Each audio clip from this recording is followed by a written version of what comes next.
All right, let's start with Ielts speaking part 2, and your topic is talk about a traditional object of your country. Any traditional object or product, whatever, please. Pakistan is rich in tradition and culture. We can also say that Pakistan is a diverse country. They have many cultures in our country. Traditional products are different in different areas of Pakistan.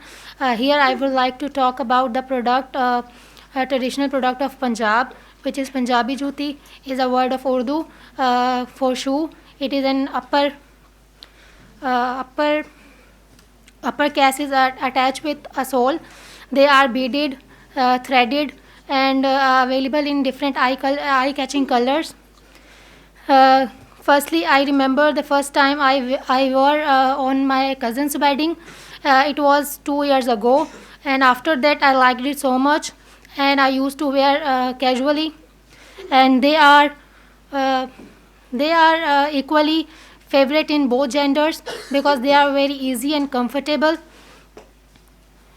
Okay, They that's are made fine. by Thank you very much. Now, one thing you are doing after a couple of sentences, you are taking a break, you are actually breaking the pattern, then again a couple of sentences, then you are breaking it. So try to speak fluently, use some connecting words, connecting phrases, right? Then your ideas will be well connected and you will get fluency as well. And try to practice all the topics, all the cue cards that you have so that you become familiar with them. Familiarity is another important point.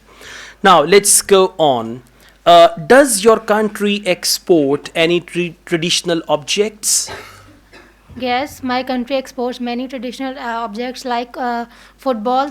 Football is very famous in my country because they are made in Sialkot, and they are exported in outside the country because in outside country they are more famous as compared to our country. They are more used to it.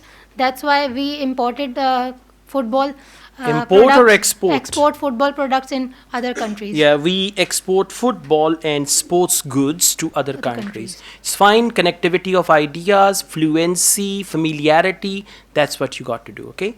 Thank you very much.